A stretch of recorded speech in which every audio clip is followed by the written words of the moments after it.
is coming. Found guilty in every trial she's faced so far in a string of killings. She's trying to win one last court battle, and this has to do with the attempted shooting of her nephew-in-law. A bullet, by the way, that missed by inches. But that nephew-in-law, he lived, and we expect him to speak in court. Lori is once again serving as her own attorney, and yesterday she had a complaint for the judge. The judge listened, asked if she was done, and then shut her down with one simple question. We've got that story coming up for you here on Fox 10 Talks. And the Greer fire has grown in size. Yesterday it was a little over 3,000 acres. Now it stands at over 7,000 acres. How's the firefight going? And what are the winds like right now? All of this as fears grow that a number of homes have been lost. We're going to take you there live with our Kinsey Beach. Also, birthright citizenship is in the spotlight today at the Supreme Court. You'll actually hear some of what that sounded like. And did you see the Congresswoman who flat out fell asleep in a long, probably boring hearing in Washington? It wasn't just like a quick snap, by the way. I mean, she was flat out. So do you have any tips for basically trying to stay awake in a situation where you absolutely have to? Celeste and I are going to be getting into that. But let's start with the story of the morning, and that is the wheels of justice moving now one last time for Lori Vallow Daybell. And when the judge, Justin Beresky, listened and, to the complaint, which you're going to hear now, this is Justin Lum's story. If you listen in here, he listens patiently and then finally says, "Are you done?" And then asks her one question that really seemed to kind of shut her down. So here's Justin's report, and then we're going to get into it live with George Obie, the great producer who's been on this case for many, many months. Ready? Here we go.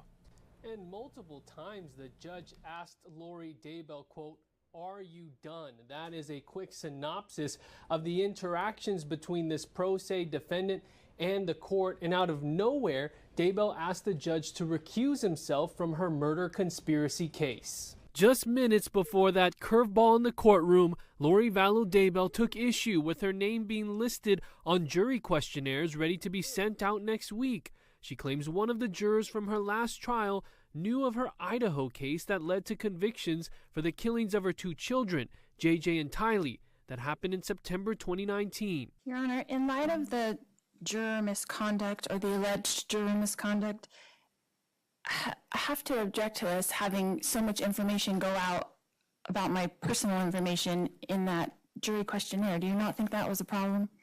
What personal information? The state versus Lori Daybell. What's the name of the case?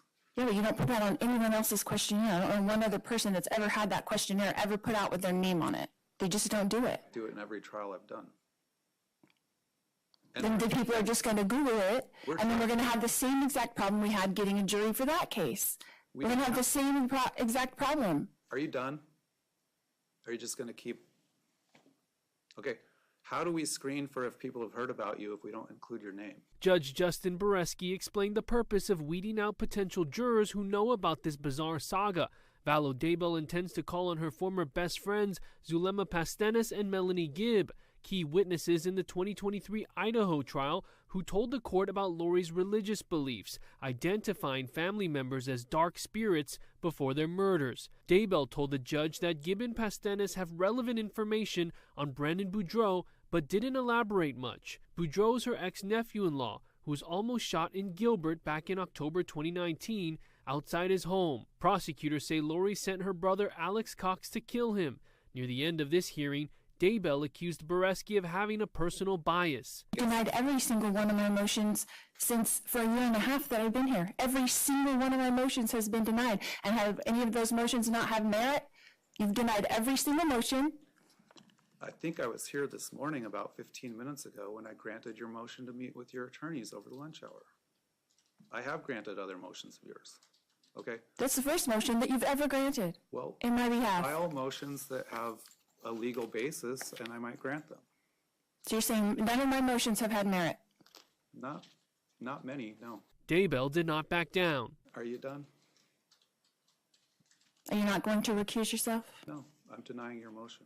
The motion that the judge did grant has to do with Vallow Daybell getting more time during the lunch recess with her advisory council, including her paralegal and investigator during trial, to go over whatever issues may come up. Opening statements are set for June 2nd, and trial could last until June 13th at the earliest. I'm Fox 10 investigator Justin Lum.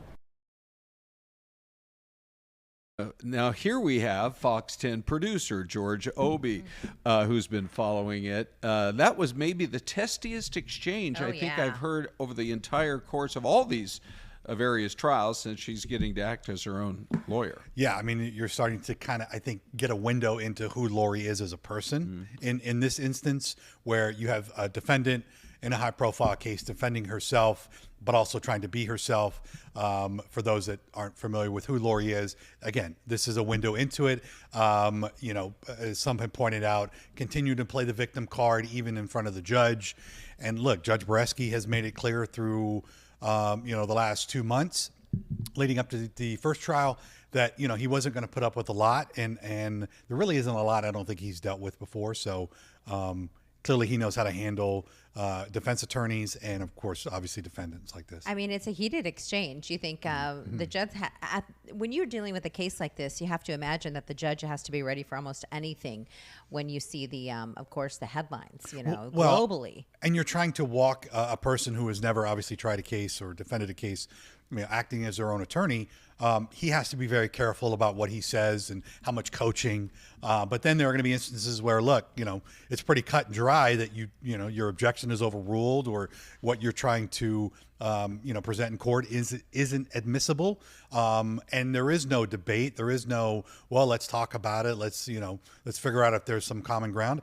You know, the judge has made it clear that they're going to do this by the book to make sure that on appeal that there are no doors left open. So it looks like we're keeping to the time frame. The beginning of the court case will be June 2nd. Now, again, jury questionnaires go out next week. That'll be the key: is can they seat a jury in time for that date? But you know, they'll have some leeway there.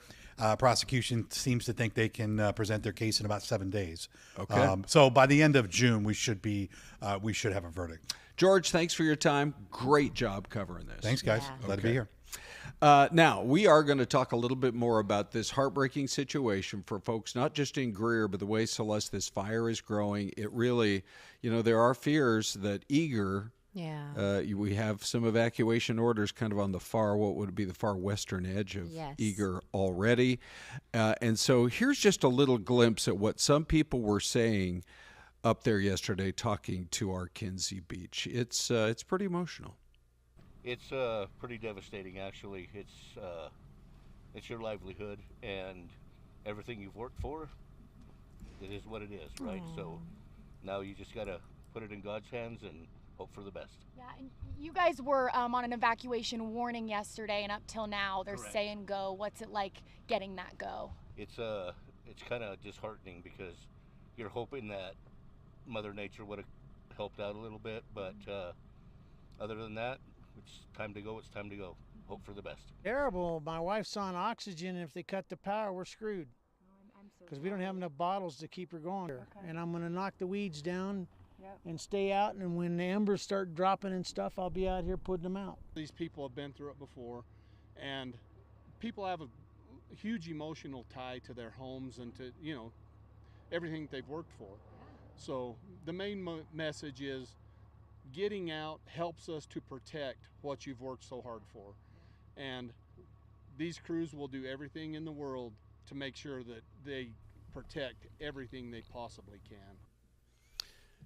Fox 10's Kinsey Beach joins us now up there from a little outside of Eager. Are you guys, are you headed back to the valley, Kinsey, or what's going on today?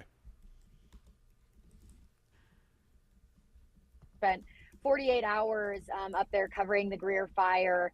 It's about 4.5 hours east of the valley, but those sound bites you guys just played, it was there was a big shift in the fire yesterday, literally and emotionally for a lot of these people. Literally, when the winds took off and those people went from the warning to go, We were in that evacuation zone, and to see people leaving their homes, I mean, the people we talked to were, strong. There was one woman, she rolled down the window and she just reached out her hand to us and just started crying. And it shows you that, they're leaving their homes not knowing what could happen. And actually in the last 5 minutes, they just put a huge area on set.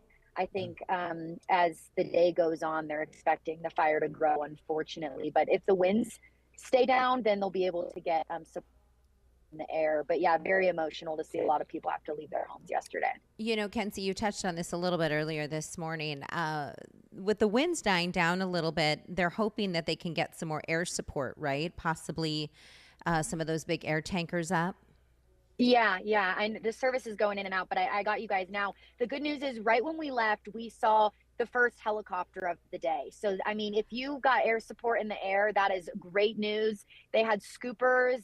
There was a short window yesterday. They were able to get air support, but for the first 24 hours of the fire, they could get nothing from the air. I actually spoke to the public information officer who's in charge of the incident management team that took over this morning. And she was saying that there's certain areas of the fire that the crews can't reach by foot. So that air support is huge. All right. So we have to take a break, Kins. I think if it's okay with you, we'll hold you through the break because I know Celeste and I both have so many questions. Just real briefly, though, would you say that the majority of people, they're starting to pack up their things? You're talking about people on the edge, the western edge of Eager, I believe, that would you say the majority were there for the last bad fire? You were talking about the Wallow fire, or is this a new experience? Majority of the people I talked to lived in these same homes during the Wallow fire. So unfortunately, they're familiar with this. And they've all said, I mean, we're an area that gets hit hard during fire season. So they're, like I said, sadly used to it. Many of them, they knew what to pack. They said, you only take what you need. And they took the warning seriously. So they were ready to go when it was time to go. I don't think that makes it any easier, but they know if they leave their homes that they can give these fire crews a clear path to go in there and protect their homes. Okay, Kinsey, hold the line for 2 minutes. We hope the cell service holds as well. Yeah. We have our mystery Fingers cam. crossed. We'll be right back.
And we are back. Do you like that music, Ron? I do. It's very, gets you in the mood right. to come back. Oh, is that what gets you in the mood to come back to the rest of the show. Celeste, I don't know where you were going, but that's the way with all your You saw ad-libs me turning anyway. hard Ooh, left. that gets you in the mood. Sounded like jungle music to me. I didn't know where we were going. All right, real quick on the mystery cam, Celeste, just a couple of quick guesses, and here we go. Okay, we have Utah from Louis Gonzalez. Jim Fine says Vermont with lots of exclamation points. So I have a feeling maybe he knows this location. Yeah. And let's see. We have an Oregon from B. Miguel. Ron, what are your thoughts? I'm going to go West Virginia. Okay. What are you going to do? I'm going to go like Tennessee. Okay, and here comes your answer. And here is your mystery camera. All right. This morning. And it's Honesdale, PA. Oh, for goodness sakes. Yes, so Pennsylvania, which nobody got today. Right. Yes. Could I hear that loser sound effect one more time? That's better. That first one sounded like I don't know what. Anyway, all right, let's get back to the main story here, which is Kinsey. Yes. The great reporting she's been doing for us. Kins, one of the questions, I keep calling you Kins. Is that your official nickname? I mean, it's not like we know each other that well. Hold on. Can you? Oh, okay. Okay, Ron. Well, we're waiting for Kinsey to come back because I think she's coming in and out. Yeah. Let me read this here. Sherry Nevada Pup. I threw this into the chat box. I said, "Have you lived through a wildfire?" Hey, Kinsey, you're back. Yeah. Okay, we're going to hear. Yes, I'm back. I can hear you guys now. Okay. Wanted to ask you about Greer. What have you heard about what actually happened in that community? Yeah, they're still trying to figure out what started the fire. We know it started on private property. That's about all we know at this point. There are, some people talking about how it may or may not have started, but a lot of people just talk about the beauty of Greer and going up there, whether it's in the summer or the winter, and just how gorgeous and how much they love it. They know it won't be the same for a while now, but a lot of people again reference the Wallow fire that took a couple years and it grew back. Yeah, I actually remember. I get this story, Celeste. As long as we've worked together, I've never shared this story with you. But shortly after I moved here back in the 1980s, there was a guy named Preston Westmoreland. I know Preston, who had a regular radio show on KTAR radio, and he did a middle of summer, where's your favorite getaway? Yeah. And people were phoning in all hour, lots of San Diegos, and other folks are like Flagstaff. But you know what won in this very unscientific poll was Greer, Arizona. It's at the end of the road. It's quiet. It's peaceful. And we just hope that people's homes made it, Kins. But we are hearing that we're talking about dozens of structures. But again, structures, we don't know for sure if that's homes. But that's the report we're getting, is that as many as several dozen buildings may have been damaged or destroyed. Is that what you're hearing? Yeah, we thankfully we're moving through Show Low now, which is another town, so the service should be good right now. A lot of those people, they were just, when you got to leave your home, you got to leave your home. They hope for the best. But I think a lot of people that know where their homes are and where the fire's moving, that's got to be hard for them to watch. I think what they're really trying to establish a line around the South Fork area, but the fire is moving to the north and it's moving to the east, and unfortunately that's towards more people's homes. Kinsey, you've been talking a lot this morning and a little bit yesterday as well. There's a lot of people in this part of Arizona that have horses and cattle, and they have a lot of those things on their property. Where are they able to take a lot of, or dropping off RVs or fifth wheels? Where are they able to do that? Yeah, so originally they were able to take them to the rodeo fairgrounds, but they've moved them now to St. John High School has become an evacuation center. Okay. So we have heard that a lot of people are taking their animals, trailers to St. John High School, and that's where I believe our next crew is headed to. Okay, so we're having she's in and out of cell phone coverage. We'll see if we can get her back. Oh, do we have her Let's yet? see, No? you guys got me now? Yeah, we got you. Yeah, go ahead. Let's see. Are we back? Yeah, go for it.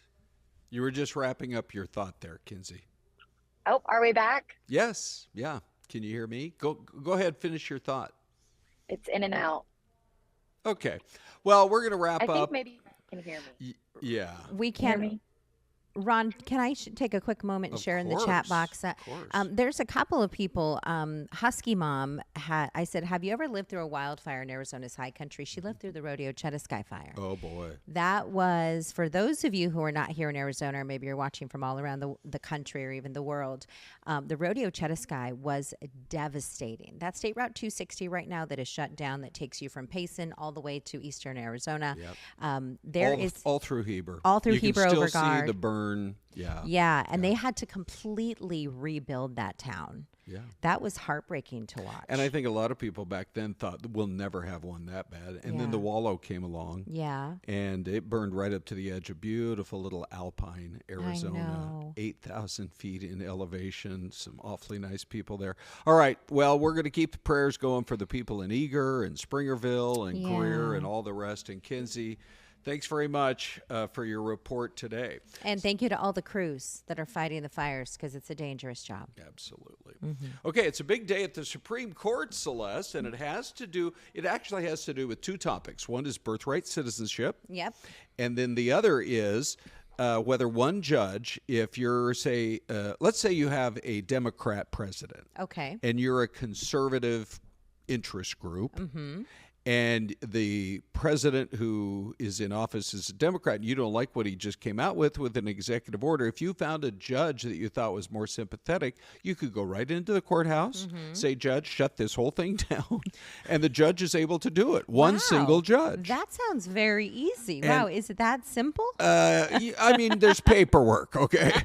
But it's really interesting because this is the argument that's happening at the Supreme Court today. Now, it has to do with if you're in the country illegally and you give birth, that it's been assumed for generations that then that child becomes automatically a citizen by the reading of the 14th Amendment. Correct.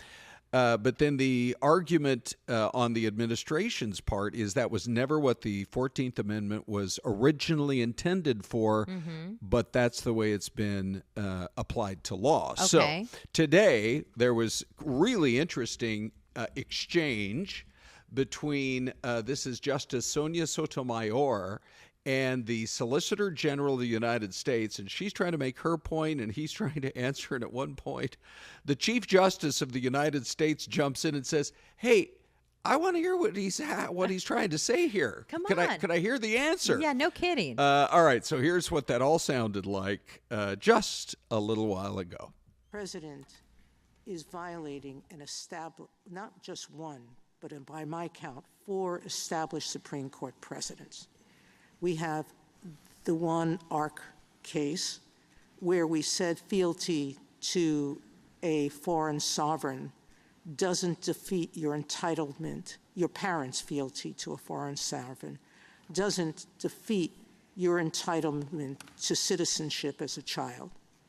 We have another case where we said that even if your parents are here illegally, if you're born here, you're a citizen.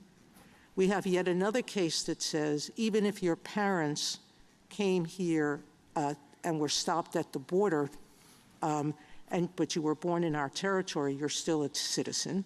And we have another case that says even if your parents secured citizenship illegally, you're still a citizen. So as far as I see it, this order violates 4 Supreme Court precedents. Yeah, and you are claiming that not just the Supreme Court, that both the Supreme Court and no lower court can stop an executive from universally from violating those holdings by this court. We are not claiming that because we're conceding that there could be an appropriate case. Only a class, only Could I hear the rest of his answer? A Rule 23 class action. And then the more fundamental point as to all those Supreme Court decisions you referred to. So what do we do temporarily? There is some of that give and take that went back, by the way. She did allow the Solicitor General to respond, but only for about 15 more seconds. And then it was right back to it. So, do you have the original intent, Ron, of the 14th Amendment? You mean the original wording? Yes. Yeah, go for it. Well, this is from the archives.gov. So this is from the U.S. Archives. Yeah. Passed by Congress June 13th, 1866. Ratified 1868, the 14th Amendment extended liberties and rights granted by the Bill of Rights to formerly enslaved people. Following the Civil War, Congress submitted to the states 3 amendments as part of its Reconstruction program to guarantee equal civil and legal rights to black citizens. A major provision of the 14th Amendment was to grant citizenship to all persons born or naturalized in the United States, thereby granting citizenship to formerly enslaved people. That's the first paragraph. Okay. Yeah. Yeah. So this is why we're asking our poll question today, and let's jump right on it. Now, if you haven't voted in the poll question, we would love to have you do so. You just grab that QR code and let us know what you think. So are federal judges going too far when they stop executive orders nationwide? My understanding is what they're going to try to rule on here in the based on today's court hearing is, can one judge sitting in, say, Omaha, Nebraska, make a ruling for just that district or for the entire country? And so, or does that give one judge, of which there are more than 700 federal judges, in essence, more power than the president, the duly elected president of the United States? So who wins in those showdowns? So far, it's been one single judge. So if one single judge makes that decision, then that could be setting precedent, right? And then, but it would have to be then proposed in these courtrooms in front of all these other federal judges around the country. Well, that's why we're actually offering that as a third option, too, which is, you know what? It needs to be a full panel of judges. Not that, if you vote that way, not that you're opposed to somebody being able to go into court and try to win an argument like this, but you better win it in front of a full panel of judges. Like if you're on the Ninth Circuit, for example, in San Francisco, you have many judges there. You got to win it with the whole panel and not just cherry pick one. So you're thinking, okay, so let's just say you have the Supreme Court, which is a panel of judges. You have the Ninth Circuit panel of judges, and this would be a third panel.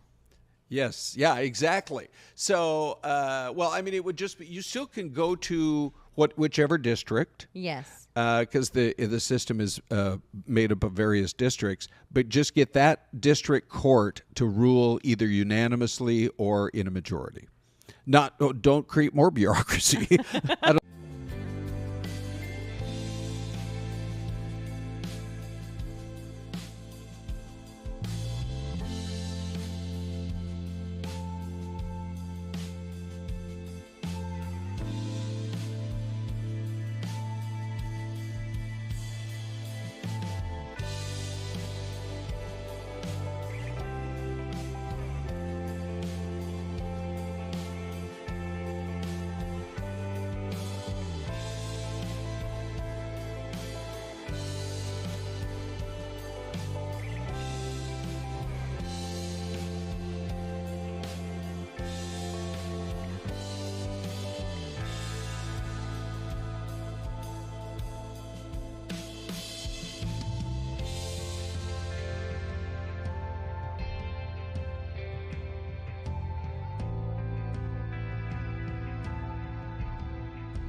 liked that tune. If you were listening to some of the music, let me read off a big thank you to everyone in the chat box and sharing your thoughts. So Lisa Dinsmore says, this is totally weird for me watching this on my phone, letting our son have the big TV this morning. Look at her. Oh, gosh, yeah. There's a lot of sacrifice that we make, Ron, for our children as mothers. That's correct. And that is just one of them. And in the Dinsmore family, we also love to hear from Lisa's hubby. He always has options and opinions. He so does. Keep bringing the kids in there too, Lisa. All right, that's so great. Okay, so as we welcome you back, there was a kind of a stunning admission yesterday on Capitol Hill, Celeste, where there is an air traffic control hotline between Reagan National and the Pentagon that was put into place, I think, a long time ago, with the whole idea being, hey, let's communicate. You know, I was just back in Washington a couple of months ago, and when you take off on that runway, we took off on, I think it was runway 33. Yes. You're just getting airborne, and you're right over the Pentagon. But they set this system up so that the two, sides could talk to each other. And the revelation that came out of this hearing yesterday was that system, the communication between Pentagon and this commercial airport, has been broken for 3 years and nobody fixed it. That is crazy. Come on. Didn't they know Mr. Hoon was coming to Washington? Well, not only that, but I mean, sometimes I know it takes a few days to get on a repairman's schedule. Oh, that's true. But 3 years, even for the most patient person, seems like too long. That's way too long. Yeah. So it became a kind of an issue yesterday during this hearing on Capitol Hill.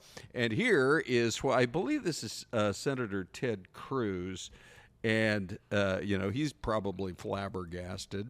And then we hear the response as well. Check this out. While Army flights were ongoing, if the hotline was not operational, how did controllers communicate? That's a great question, Senator. We still have landline abilities. We can make phone calls from the helipad to the operation where the supervisor or even the controller in charge can answer. So we're aware of the activity. And if there was a departure clearance needed, we'd be able to relay it via that mechanism. Via a landline. And all the young kids said, what is a landline? Right.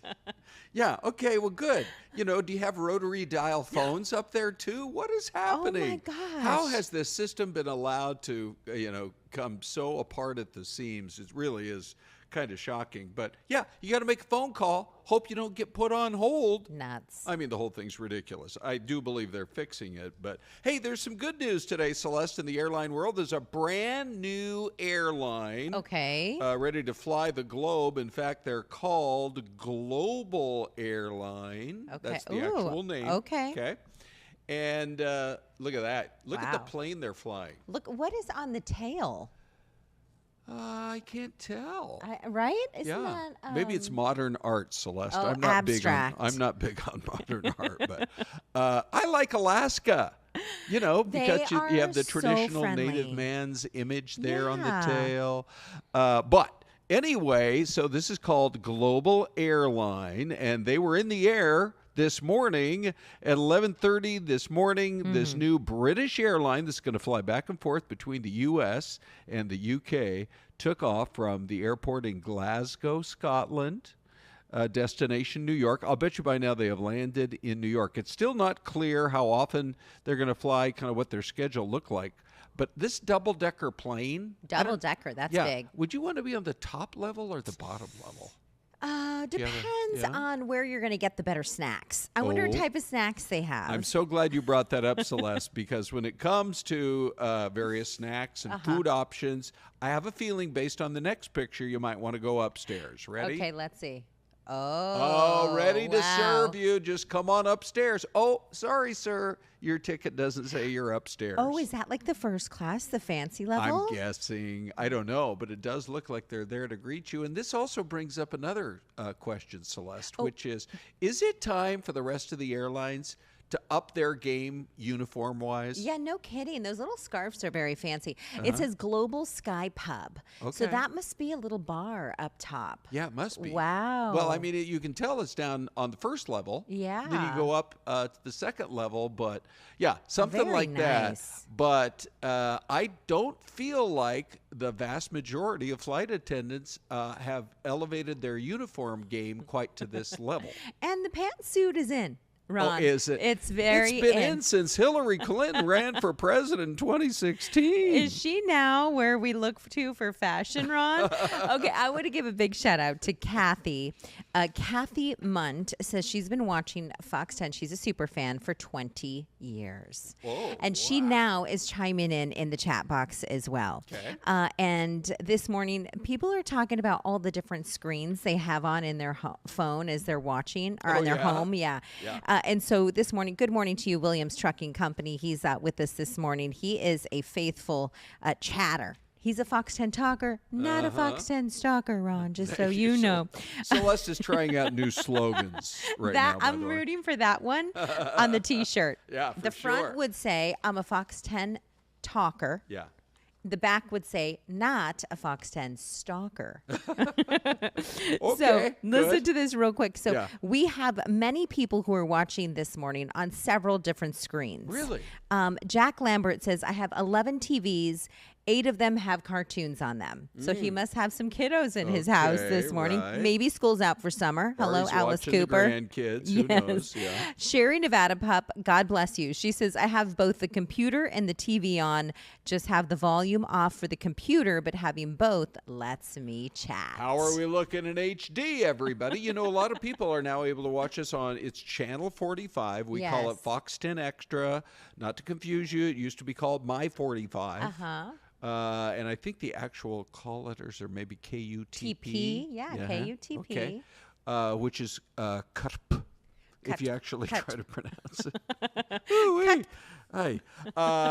Anyway, what would you do, Celeste, if you were a member of Congress and you were in a hearing that was just going on for hour after hour after hour, and you like, hey, man, they're going to release the NFL schedule. I want to get home and watch some tube. I might start singing one of the NFL songs into the microphone. yeah. You Oh, can but just- how did my mic turn on? I don't know. Hot mic? Yeah, you sure, know? right? Just start humming. Dun-dun-dun, dun-dun-dun, dun-dun-dun, Yes. dun. Okay, well, look what happened to this one congresswoman. She is actually one of the more famous ones. Her name is Debbie Dingell. Okay.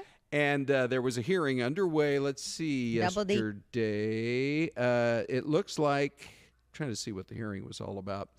But this is what it looked like. Somebody had, of course, they had a camera. And so, oh, wait, hold on. That's a good photo, too. That's pretty good, but not as good. Hold on. No, let me, we're cycling. that's Oh, a here we go. mugshot. Here we go. Here we go. Watch. Zoom in. Oh, my goodness. Oh, my goodness. She is flat out. Now, every once in a while, you can see at like a meeting or something, somebody nods off, and then they real what quick. was the topic of conversation inside this meeting? Well, this is, it was energy and commerce, and it was a markup meeting. Well, she has a couple of bottles of Perrier in front of her. I think Yeah. she needed some caffeine instead. Oh, my gosh. Don't Okay. she must have an assistant or somebody, an executive assistant should have gotten her a Tapper on soda. the soldier. Shh, Mrs. Right. Dingle. I just wish the chairman or the chairwoman would have been like, Debbie, wake up. Hey, Debs. Hey, Debs. Yeah. So, Celeste, have you ever been in a situation where you were driving somewhere and you still had a long way to go or anything along those lines, where you have tried something that actually worked to keep yourself awake? Windows down. Yes. I've stopped to grab a soda. Okay. Walked around a little bit. Changed the music up. Yeah. I can't do audios. Audiobooks? No. No. Those will put me. They'll put you right to sleep. Yeah. Next thing you know, you hear the semi coming at me, full horn honking. It'll put me to sleep. What about you, Ron? Yeah, well, for example, I was falling asleep last night. So we had a birthday party for me yesterday at home. And I was just going to post a few pictures with the grandkids and my wife, Renee. And I was in the process of doing it. And have you ever tried to post something and you're falling asleep? Oh, you got to watch out on that kind of thing. Ron. Remember the first time around with President Trump and kofefi? Remember that yes. word we were all trying to figure out? What does that mean? Kofefi. But anyway, all of a sudden Renee says, honey, I thought you were going to take the kids across the park to go play football. Oh. And that's what You woke up. 5 minutes of exercise Yes. can do the trick. So I recommend exercise, Yes. blare the loud music, maybe play some Bee Gees and annoy Bee the other Gees. people on the freeway.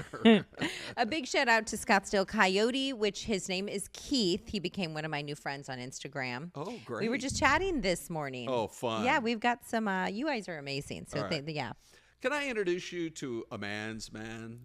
Oh, is that you? Yes, And I'm that's not Ron. And I'm not talking about me. Or me. So there's a guy. He is a swimmer. His name is Lewis Pugh, and he is a British South African swimmer. And he's going to be the first person, he thinks, to swim the entire island of Martha's Vineyard, which is 62 miles. And he's going to do it at the beginning of the white shark migration season. That is wild. This guy, he is an adventure seeker. Oh, boy, I'll say. And a silver fox. And here is what he had to say about it. I'm not sure if this is 4 or 5. I think I'm going to punch 4. Wow. No. That guy's also These silver. 5. Here we go. Very, very special animals. I mean, they have survived 5 mass extinctions. They're older than a dinosaur. And so now I look at sharks very, very differently. What? Older? Oh. And so, there you go. So the thing is, he thinks that he's going to be able to swim 62 miles all around that island. But we all saw Jaws, didn't we? I mean, this was supposedly where it happened because it's famous for sharks. Have you seen Jaws recently? The No. animatronic, like. Really? Yeah. Right. They've come a long way. Is that what you're saying? Yeah, it's not very scary anymore. Hey, by the way, I just want to pop up the Dave cam. Yeah, here it comes. Hey, Dave. Here comes the Dave cam. Big D. His fans have been wondering, hold on, man. 42 minutes on this show, and you guys haven't shown Dave once. Dave, you check, if you would, during the break to see if we're getting any good comments either on the QR code version of the poll or on YouTube.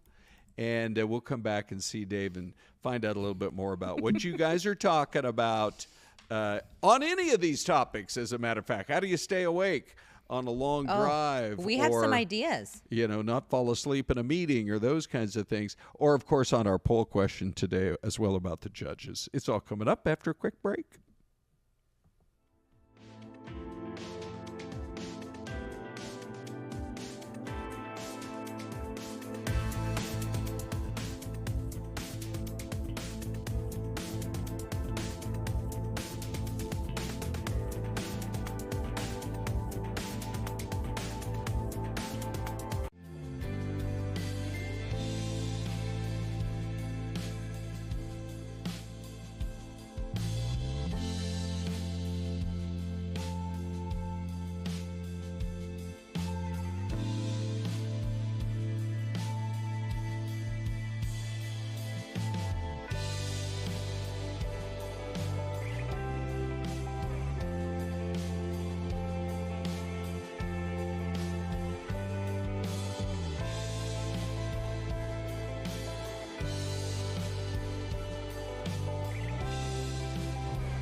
Listen to Celeste sing right here.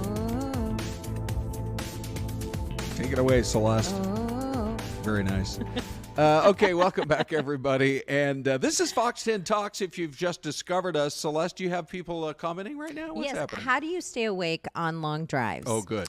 Sherry Nevada Pup says, munching on ice will keep you awake while driving. True. I know this from many trips in the car alone when I was competing with Nevada. Yes, right? In those dog shows. Yes. Right, okay. Isabella Fredrickson, who's here. Yes. Right? She was Yeah. live when you were off for a couple Okay, days. Yeah.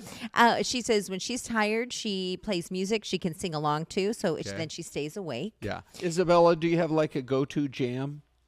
Do you have like a band or a group? No? All right. Just anything.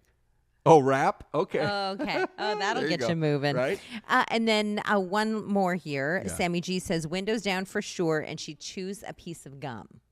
Nice. That'll keep her up. Okay, I think so that's too. pretty good. All right, let's go to the Dave Cam, everybody. Oh, by the way, the poll question looks like this: 64% are now saying these judges are going too far. How does any one judge have more power than the president of the United States? That's just the way it's kind of playing out here in 2025. 26% say no. One judge should be able to stop a president of either party. 10% say, look, why not do a whole panel of judges, convince them all, don't just find one that you kind of cherry picked. All right, we'll see how the Supreme Court rules on that. Dave Cam, back by popular demand. So, Dave, what are you seeing regarding all that? Yeah, so we've got about 30 comments already on this amazing poll. Two that stand out to me: Tiny Turbo Tuna, which is a great username, says if an order is illegal, it is the judge's duty to rule as much. And Nikki Terp says 3 co-equal branches of government. The judiciary definitely has the right to rule against the executive. It should be a panel, however, so people aren't screaming political persecution. Keep voting, guys, and keep chatting. All right. That sounds great. Yes, and we have a new one, I think. I think it's C. Ernie, Yeah. 73. Good Nice. morning. We're getting all these new We have some viewers. new It's so chatters, awesome. too. Welcome Yes. aboard, everybody. Is he saying hello, Celeste? See Yeah. Ernie? Said Okay. hi, y'all. Yeah. Good. Hi, y'all. There you go. My dad was, we all called him Gene, but that was his middle name. So he was R.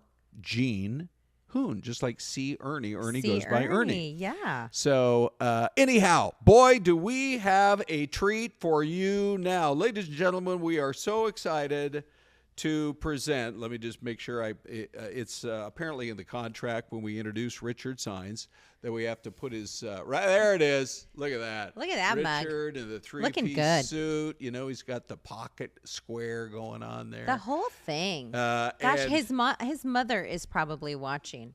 She's pretty amazing, and she must be so proud. Ooh, I'd love to meet her sometime. Hey, yeah, show us those cufflinks one more time, pal. There you go. Look at that, would you?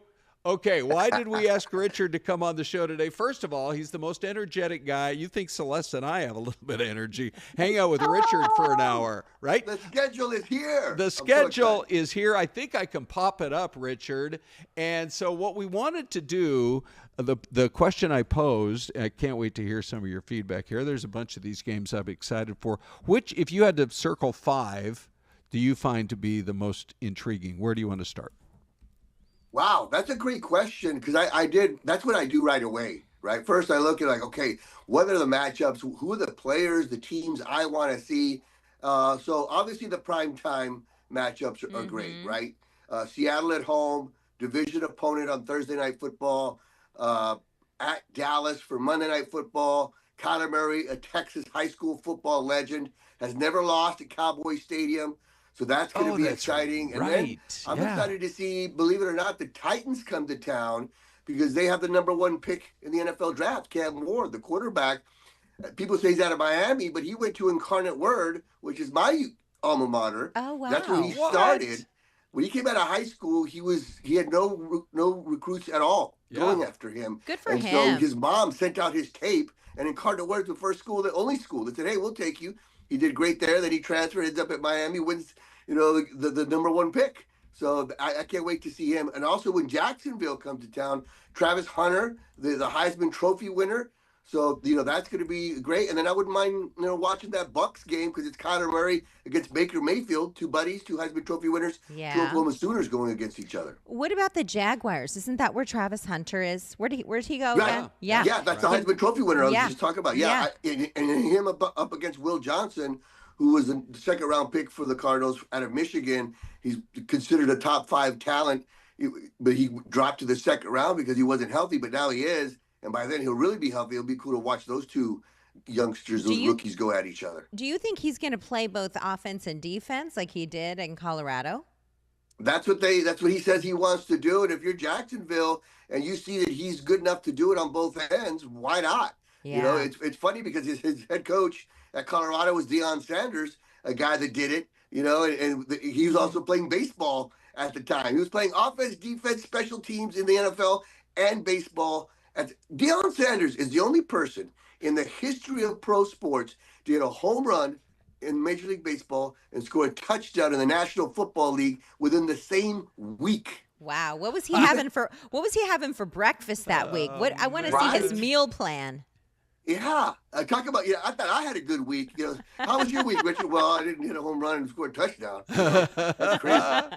Hey, how's the vibe this year, Richard? It sure seems to me, especially with Giamatti Ossenfort and coach and the ownership. We all know Michael Bidwell real well. It seems like they're really drafting smart. What's the vibe going into this upcoming season? Yeah, that they're trending in the right direction, right? The first year with Monty Ossenfort and Jonathan Gannon, 4 wins. Last year, they double it up, 8 wins. So if they keep going, trending in that direction, double-digit wins this year. And like you said, Ron, excellent point, that the way they're drafting, not only they're drafting smart, they're drafting smart players. They're drafting guys that were team captains. They're drafting guys from winning programs, right? Ohio State, Michigan, Oregon, guys that know how to win. And that's what you need when you're changing the culture of a franchise. So you look at the schedule here, they start off on the road. I don't know why the Cardinals always seem to start on the road. I remember back in the day when they played at Sun Devil Stadium, they did that on purpose because it was so hot here. Yeah. But now they always seem to start on the road. Then they got, you look at that. They're going to get a young quarterback there at New Orleans. It could be Shuck, the rookie, or Spencer Rattler, the young kid from here. Both of them are from here. Yes. Second week, you get another young quarterback. 49ers are going to be tough. Sam Darnold's not that guy. Fifth week, you get a rookie again. Anthony Richards, the quarterback for the Colts, not tough. Packers are going to be tough. But look at the very end. 3 of the last 4 games on the road. To me, that's going to be the make or break part of the schedule, because on the road, finishing at the Rams, a team that gives you a hard time, that could determine whether you make the playoffs or not. Yeah, no kidding. Well, I'm really curious to see how I'm assuming Tyler Shuck, they took him with a high draft pick. Right. He's a local product here. It was so fun during the draft to watch him and his wife sit there on the couch, and the whole family was high-fiving him, and it was super cool. I think he could really make a difference in the NFL. Yeah. Yeah, it's going to be either him or Spencer Rattler, another local kid. Good point. Battling for the starting spot there in New Orleans. So a lot of eyes from here will be over there, that's for sure. Richard, one last question here. The Valley is known, and for whatever reason this is, as a place that really, I guess, trains quarterbacks. Yeah. Like this is a place here in the Valley that a lot of really great NFL quarterbacks, great college quarterbacks come from. What do you think it is? Is it the coaches, the culture, the way that we play high school football here in town? Yes, all of the above. Okay. It's a lot of it because I'm from Texas originally, and when I first got here, I'm like, look, Texas high school football is it, right? But boy, I was extremely impressed with the level of talent that you have here at the high school level, and I think that's why Kenny Dillingham is so successful so quickly over at Arizona State, because he's recruiting here. Because a lot of times, like you mentioned, Celeste, we'd have great high school quarterbacks and then they'd leave. Yep. And they'd do well somewhere else. I'm like, well, why are we keeping them here? Mm-hmm. And so I think that's what Kenny Dillingham is doing, because it's not just quarterbacks. There's a lot of talent, a big-time talent pool here in Arizona. And I think it's just it breeds it, right? You get good high school coaches, you get good high school programs, and then they go to college and they do well. Next thing you know, they're in the NFL. Yeah. Well, we Preach, can't wait. Richard, preach. I'm telling you, I cannot wait for the football season to start. I'm sure we're going to do our prognostication segments again with Richard, who was amazing this past season. As always. Yeah. As Richard. I had so much fun doing that. I can't wait to do it again. Good. You're the best, buddy. Appreciate your time. By the Appreciate way, you guys too. one of those last games is going to be on the road in, I think it was Cincinnati in either December or January. Be ready for that cold weather, that's for sure. But speaking of the cold weather, thanks again, Richard. Speaking of the cold weather, do you know? Oh, by the way, there's some great Cardinal videos. Oh, look at how beautiful that is. We have now been able to announce the longest running ski season in the history of the state of Arizona. Yes. Yes. Isn't that wild? Their final day, at least I think it's their final day, is going to be June the 1st up at Snow Bowl up there above Flagstaff. And hey, you know what? Anita joins, by the way, as well. Hey, Anita. It's one more chance to share this video with you. Talk about it. Has to be one of the most beautiful ski resorts in the country. It's gorgeous, and tickets you can get possibly as low as $19. Yeah, there's a lot of resorts all around the country in much colder climates usually that are closed on the mountains. And what I've heard, I lived in Flagstaff for a couple of years, and I always heard from people who worked on the mountain that it's some of the best snow from around the country because it's dry powder, not like the wet stuff you'll get in maybe the Pacific Northwest, or even in those cold blizzards through Utah, Park City, and things like that. So we've got great snow. None of the beginner slopes are open though, just FYI. Oh, yeah. So higher up. Yeah, up on the top of the San Francisco I will peaks. say this, the drive up to Snow Bowl is as beautiful as the skiing is there. It really is truly magical. So even if you're not going to hit the slopes, maybe take a drive up and hang out with that DJ you just saw and maybe have a little hot cocoa après ski. Yeah. By the way, I had one last topic I was going to have us dig into, that it's National Asphalt Oh. Day. And I mentioned that it Ron, totally cracked I'm Anita glad up you this said morning. that. I'm like, what's so funny about Well, I asphalt? didn't know. Well, I didn't know where you were going with it when you started saying asphalt, and so I thought, oh, here goes Ron Hoon. Thank goodness for that second syllable. Fortunately, the mic didn't go out Yeah, in the middle of that word. So then we got to talking about our favorite freeways. Our favorite freeway. Yeah. Mine is the 101. I was going to go with like maybe some jump lunges or burpees that would help you create that. You know. Anyway, Anita's here, and she and Ty have got 30 more minutes going on YouTube. What's the game plan, Well, Anita? May is Small Business Month, which we love to celebrate our small businesses in the Valley. And it is also National Bring Someone Flowers Day. Ooh. So we have cactus flower in. And I can smell those I flowers. know. I They're wonder so what- beautiful. Spectacular. Yeah, they're beautiful. They're just a great family-owned business. They started here in the Valley. They work really hard. They have gorgeous flowers. So we're going to talk a little bit about tips. Maybe someone watching is thinking about, you're going to bring some over. Look at Aren't look they how cool? Yeah. Aren't Look at they that gorgeous? nice. Well, you can see That's a lovely there's floral. I know. There's a gorgeous succulent right in the middle. That's what they do. They mix a little bit of everything. So everything local.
forget and I leave a couple Welcome behind. on in. Good morning, you guys. Time now, 11 o'clock. Fox 10 Talks with Anita and Ty. We got a lot going on. We Look do, at this so spread. pretty.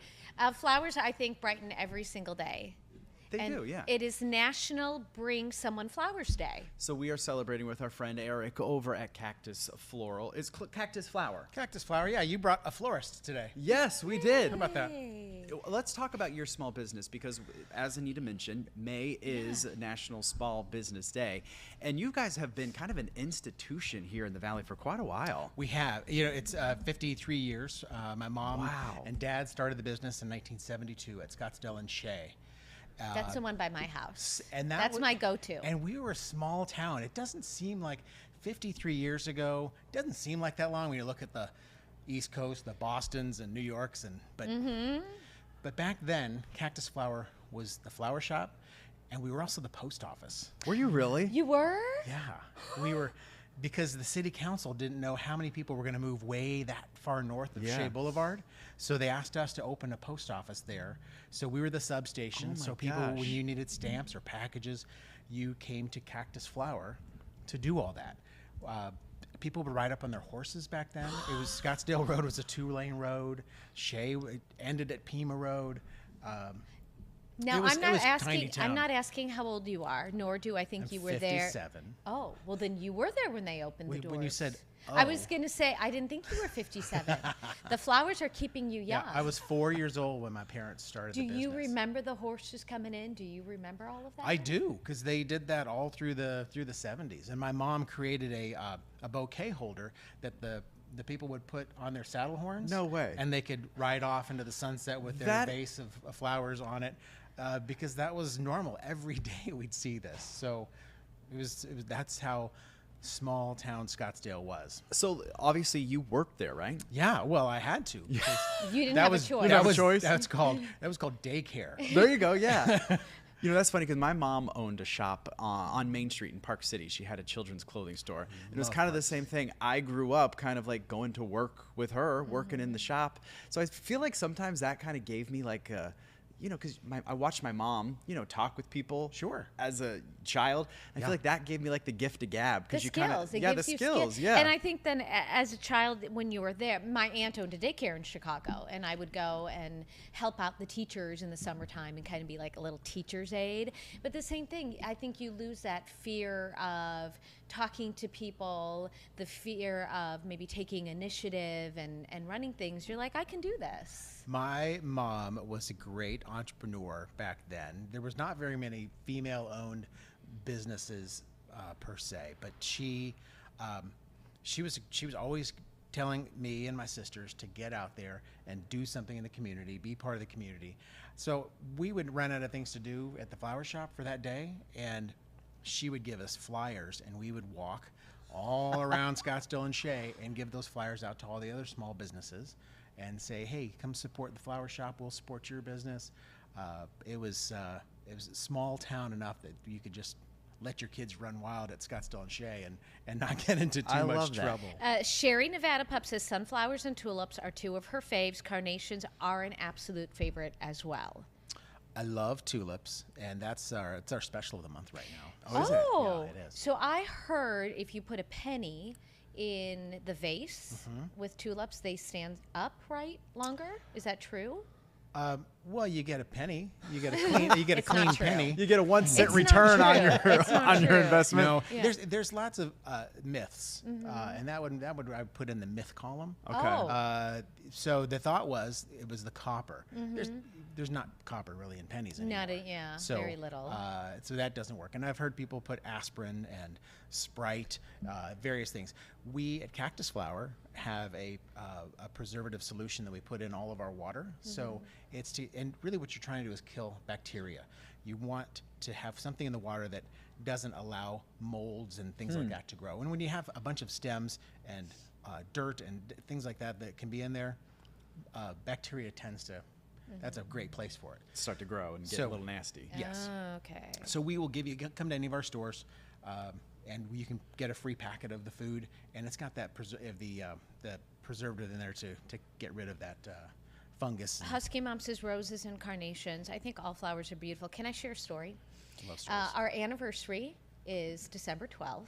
Johnny, are you watching? Hi, Johnny. Oh, he knows. Johnny, did you put this in the calendar? He knows our anniversary because, listen, he also knows I love you guys. I've gotten to know Eric and his wife a little bit through live shots, right? Yeah. I mean, you guys started coming on I get the weekends. Johnny calls.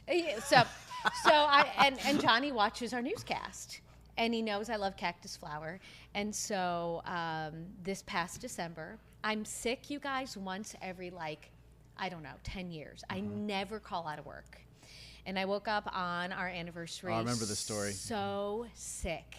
And I got up and I called our executive producer. I had no voice and I said, I can't do it. I mean, I was crying. I was so sick. So I laid back down and I told him, I said, I'm out today. And he goes, figures. He goes, Cactus Flower and I were going to surprise you. He had called Eric and said, help me surprise her. And we snuck them in the night before. Yeah. And they were waiting on her desk. You guys were all hiding these flowers. We thought we were being so smart. And then she calls in sick. They were ruins it all. I know. I felt so bad. But they were gorgeous. They were bigger than me, and I posted, and it was really, really gorgeous. So that goes in the category. It's the thought that counts. There you go. I felt that is very true. So bad for him. Yeah. I felt so bad. Yeah, we still got them to you. You did, and they were gorgeous. Eric, let's go back. Can we go back to Sure. to kind of the store? Did you know that you were going to take over the store? Was this kind of like a conversation? I don't know if this is like a private thing that I'm asking you here, but was there kind of like a? Just say no, Eric. Just say no. I mean, because sometimes the younger generations don't want to take over what mom and dad did. Right. They don't want to keep that business going. Was this kind of something that you were like, this is kind of established here? It's been here forever. I got to keep this going, or what was kind of the thought process? I did not want to be in the flower business. That was not my goal. I saw how hard my parents worked. Yeah. My dad was an engineer, so he was busy at Honeywell and Motorola and places like that. Oh, my dad was an engineer in Motorola. Look at How that. about that? Maybe they knew each other. Yeah. They could probably slacked each other. No, they wore slacks. I wanted to be in the car business. I've always wanted to be in the car business. I love cars, love everything automotive, and that was my goal. That's what I wanted to do because mom busted her butt in the flower business. It was hard. It's every holiday is a flower holiday, so you don't get to spend a lot of time with your family unless they're all in the flower business. Yeah. Then you get to spend lots of time with your family because they're all working with they're you. all there working with you. But it is a fantastic business, and I dabbled with some different things in and out of the flower industry, but I just kept coming back and love it. And I work with my sister Christina. Oh, that's fun, right? She's a great partner to have. She's the older sister. I'd like to make a mention of Does that. she boss you around then? She has since birth. Yes, yeah. That's a big sister's job, right? But being in a family business has its own whole set of rewards. Sure. Just dealing with everything in the day. My kids now like coming to the flower shop to help out with some things. And one of your sons is a little bit of an entrepreneur on his own now. He is, yes. Caden has started his trash business. He went the route of waste management. Maybe he's like little waste management. And he goes around, he created flyers and went around the neighborhood, and he takes your trash can out to the street and brings it back in. Look at him go. On the right days. And he has quite a large business. He does dog sitting, cat sitting, and house sitting, but he's been saving money. He has my car nut, and he loves cars, just everything about cars. What's his dream car that he's saving up for? He likes muscle cars. He's thinking Dodge, he's thinking Mustangs, he's thinking Camaros. And you as a dad, what are you thinking? Terrified. I was going to say. I was going to say, you're all in because that's your dream as well. Yeah, so he turned 15 and a half last month, and he's got his permit, taking him in to go pick it up tomorrow, and he's been saving money. We said, we'll pay for half of whatever you raise. And he's raised, unfortunately, thousands of dollars with his job. Good for him. So he's very excited. So that entrepreneurial spirit runs deep in your family. Is that advice for people who are watching that you would give to someone who is thinking about starting a small business or is currently running a small business and maybe in a little bit of a rut saying, this is so hard? It is hard. The hardest part about being a small business owner typically is you don't have a group to share your ideas, except for just your little family. Yeah. But I would always encourage people to reach out, join the Chamber of Commerce, join some other business groups, and commiserate with your fellow small businesses. 99.9% of all businesses in America are small businesses. So it's not the Walmarts and the Krogers and all these other big companies. It's small people like us that bring economies to the great small towns and big towns. And you guys have grown because of that philosophy. How many stores do you have now? We have 3 stores. We have a wholesale business that we sell to other flower shops. We sell to people that do weddings out of their home and things like that as well. 2 successful web companies, flowershop.com and cactusflower.com.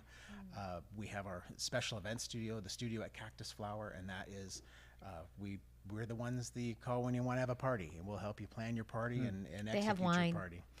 I've been there before. I know they've got the one. It's a one-stop shop, really, for kind of any holiday, birthday event that you have to give a gift to. They've got you covered over there. It's fun. That's the fun part. Is when you see people walk into the store, and they think they're coming into a flower shop, and then they come in and whoa. This is there's a lot beer more than just and flowers. Wine and spa stuff and charcuterie boards. What? Yeah. I love that. I was going to ask you, kind of, what do you think is the hardest part of running a small business? And you're not really small anymore. I shouldn't say small. We're still small. Yeah, we still follow it. We're still in that small category. Just the everyday, the uncertainties, like tariff time. I have weekly tariff talks with our employees to let them know what's going on, what we see going on, what the Society of American Florists is, what everybody else is seeing going on. But I also, I'm the incoming chairman of the Scottsdale Area Chamber of Commerce. We have 800 businesses in that group, and we're all sharing ideas and trying to figure out, navigate daily life. But the hardest part is just what's going to happen next week. Less than a minute until break time is in. You're saying what can happen next week when the economy's bad. Things people give up are like haircuts, or they might not splurge on vacations. Do people still come in and buy flowers? They do. Flowers really uplift and they're healing, but they spend less on flowers, and they might not be having dinner parties where they need flowers, but they're still getting married. They're still having anniversaries, and they're still having funerals and birthdays. So the life still goes on. Flowers are very important.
Welcome back in, everyone. It is National Bring Someone Flowers Day, and it is also Small Business Month, so we're celebrating with cactus flowers.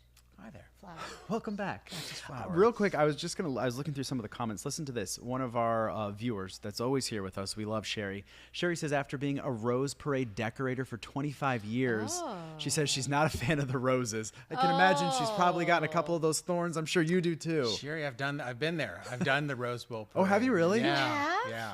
It's a lot of work. Oh, I can only imagine. How many roses? What are you doing? Oh, there's millions and millions and millions of roses. They come from all and different flowers from all over the world, and growers send them in, and you're using the petals, you're using the stems, you're using the buds, and you're trying to create. You've got a template of the color you're supposed to do, and there's a lot of smart people that have been planning it, but it's a lot of work. Oh, I can only imagine. It's days and days of gluing and sticking and picking and in warehouses just trying to get all these floats done, and there's 100 floats. They're just filled with flowers. Oh, I can only imagine. How amazing. Does it smell good? I was just going to say. It does. So I don't remember ever walking into my store and smelling something nice. Yeah. Because I'm used to it. Yeah. But you go to a big warehouse like that, or I go to visit farms in South and Central America, and you walk in these big places, and it's just overwhelming. It's a different place, different scent. So it is. You know what was funny though? Anita and I were walking in, and she's like, "I don't know if he's here yet." As soon as we walked into the hallway, we could smell the flowers from all the way down at the other studio. I mean, these things put off some good scent. But that's why people love them, I think. It'll change the room. It'll brighten that mood. And I feel like when someone brings you flowers, they're telling you that they love you or you're special. The first gift Ty ever gave me was a plant. Really? That she killed. Oh. I didn't. On purpose? He died. No, well, who knows? The jury's still out. Was there a message? Yeah, she snapped it in half and then left the pieces on my desk. His name was Simon. Yeah, we had. I gave her a bamboo stock named Simon. And he grew to be like bamboo. 5 feet tall. Every weekend. Anyway. Yeah. I know. Anyway. I know you've been doing this for a long time, so it's like practice makes perfect. Yeah. But you have to have. I don't know if you went to school for this, but I would imagine you have to have that innate skill, talent to be able to put these beautiful bouquets together. Because I've tried and I can't. All right, so I went to ASU, but then I also, when I was done there, I went to a place in Chicago, a school in Chicago called the American Floral Arts School. And I spent a summer in Chicago going to flower school every day. Really? And nights and weekends we would work at special events in Chicago. Oh, fun. And we were like the interns that they would That's throw cool. out there. But Cool. But it was very, very interesting. You're right. You need to learn about depth. I'm by no means a fantastic designer, but I know what I like, and I can the depth and the shape. It has to be very pleasing to the eye, and I did a lot of that training as well. But we have some amazing designers at the flower shops that are award-winning and fantastic, and I love watching them create, seeing what they can take with a empty vase and create something. And I was, whoa, how did you come up with that? It's art. It's such an art. Speaking of creating, we have some video. Yeah. You have events. You offer classes. We do. Our classes are to give that experience gift. I think people more now than ever are wanting to not just something in a box. A simple present or a gift. It's an experience. We're going to teach you how to create designs. We have classes on how to make succulent gardens. That's cool. There's that wine. Super popular. And we have wine how to incorporate wine. And we do take little wine breaks.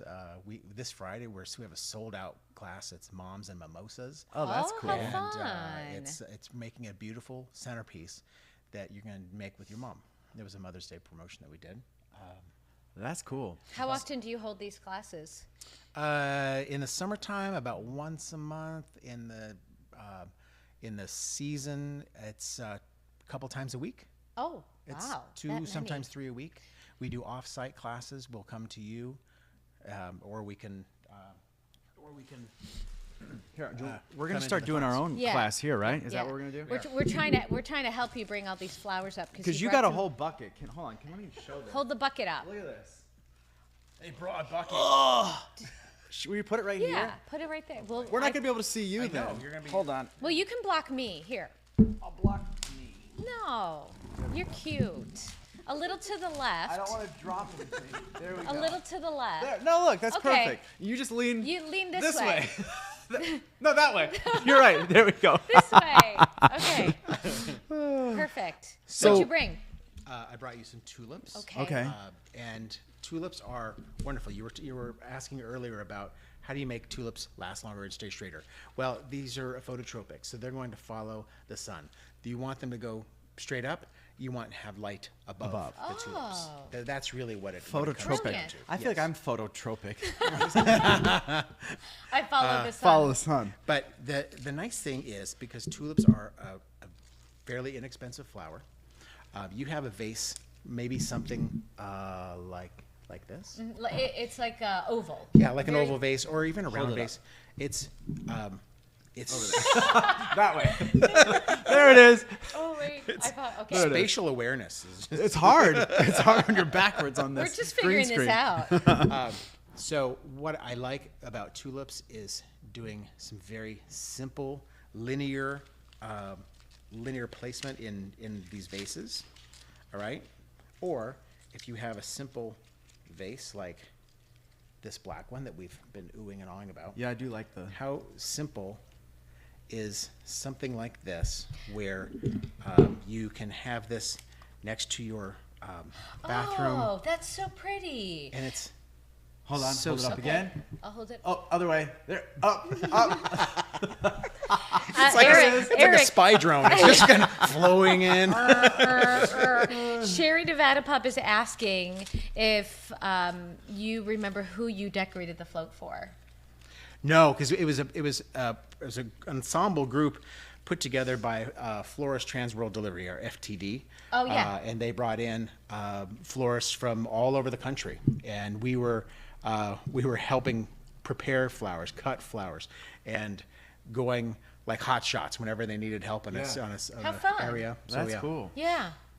Are we Look at done that. with this one? Yeah, put that down. Yeah, so Okay. isn't that so Yeah. so simple? It's just a couple flowers. It doesn't take a lot, and that's $2. Do tulips smell? No. No. I'm just checking. Just Yeah. checking. But your lilies, those white lilies, here, the let me big. Oh, these are the bad boys that smell. Those Can are I- the very fragrant. We don't say they smell. Oh. They're They're fragrant. Smell is and bad. fragrant. When you They say smell something good. smells. Stinky. No, these. Oh, you're just tearing right in. You don't have to open everything. Well, I want you to be able to see these lilies, how they come into us, and they come in very closed and tight, but. Wow, those are so smells, pretty. The smell is just Yeah, intoxicating. that is good. Ooh. So you have these little pollen things here. You want to get rid of those because Oh, you do? They're going to stain your clothes. They're going to stain your whatever you have. Here, I have a So piece of paper. You can throw them right in there. That's fine. We're going right in. Yeah. We're going right So in. if you did buy these, that's something that you need to be aware of. You're going to pull out that little inside. It is because it's gonna as it matures at your house, you are going to. I'm fighting a lily. OCD Anita's worried about the mess on the floor. I don't think I could be a florist. So you can see. Can you see those, Ty? Here, I'm going to go put it on Anita's camera. There Yeah, you go. there we go. Yeah. So Right. this right there. So I've taken the pollen out of there, but these are going to slowly start opening, and that's when the pollen is opening up. So there's some in here, but you can't get it out until the flower opens So up. just wait. Just Don't wait. ruin the flower. Patience. Patience is not a virtue that we have. No. Do you have a favorite flower? I do, but it changes all the time. I'm really loving the succulents right now. Pretty.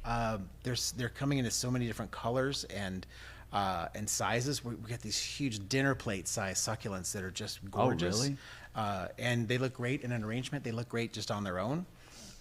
But They last longer. they do. So Yeah. you send somebody with a succulent in the arrangement. You can take the succulent. Your flowers die, and you're going to have a succulent that's going to be around for the rest of your life Yeah. if you're good Keep at it it. up, yeah. If you're not Anita, and you're not going to kill it. Well, Do you want to grab that? I'm going to grab this one. someone's laughing in the control room. Dave, is that you laughing? Who's laughing? Simone is laughing at me. Simone? Look at that. That's a succulent. Yeah. Simone, come over here. So, we have classes. We're gonna teach you how to make a succulent garden like that, and you don't need a green thumb. We're gonna walk you through the whole process, but we also do fun classes around prom time, and we have wearable succulent class. So we'll make rings, bracelets, necklaces, So crowns. instead of a corsage? Yeah, and it was so that's very popular. Arizona. It is very Arizona, and it's just What a and great it's cool. idea. So then their special event is over, and they can take those and plant a garden, And it would still it's for the rest of their life. flourish. And That's cool. they'll be sitting there, and a few years from now, they're gonna look back and go, wow, that was prom. There lies prom. Still growing away. Yeah, That's you- cool. Oh, goodness gracious. How smart. The classes, they fill up quickly? How They often do. do you post? Where do people sign up? If you go to cactusflower.com, we always have the classes listed on there, but we also do custom classes. If you have a group that wants to do, you've got a bunch of girlfriends or friends Bachelorette party, birthday or just party. neighbors, a neighbor party. You've got some like a progressive dinner party or something like that. Change it up, and you're gonna do something where they're gonna learn something when all your neighbors come to your house. Make a little succulent garden. Make something real simple, And they get to keep it and take and it they home. get to keep it. And That's your the best house part. is one that they remember about. Do you send your wife flowers often? All the time. She I was loves gonna She's ask that. spoiled. I was like, do you think, does she get sick of it, or is she like No. she's still into You it? would never get no, sick of flowers. Tatum does not get sick of flowers. But she's also not picky. So I don't have to say, oh, she always loves a sunflower, and I've got to have. She just loves flowers, and my kids love flowers, and when they want to do something for their friends at school, invariably a flower comes up or a gift for their teachers. I was gonna say, I bet the teachers are like, oh yes, Oh, yes. I got one of Yeah. those. I got Just a floral Loma boys. kid. I know what I'm getting. I'm getting something good. And maybe also a silly question, but since it's National Give Someone Flowers Day, Bring Flowers to Someone Day, typically you think I'm going to send a woman flowers, but men like receiving flowers just as much. Men are about 40% of our customers, so they're on the receiving side. Flowers don't have a specificity. Is she going down? I think she's giving. Oh. Or she's gifting going me. to send high flowers. Thank you, Sweet. Anita. And this is the one I like too. And that's a nice tropical flower. That's arrangement. my favorite too. So that's birds of paradise. Those are. I don't mean to cut you off. Yeah. We've got 20 seconds left. Give us your phone number, web address where we can find all the classes and more information. Cactusflower.com. Come to our stores in Chandler, Carefree, Scottsdale. Give us a call. Come see our professional.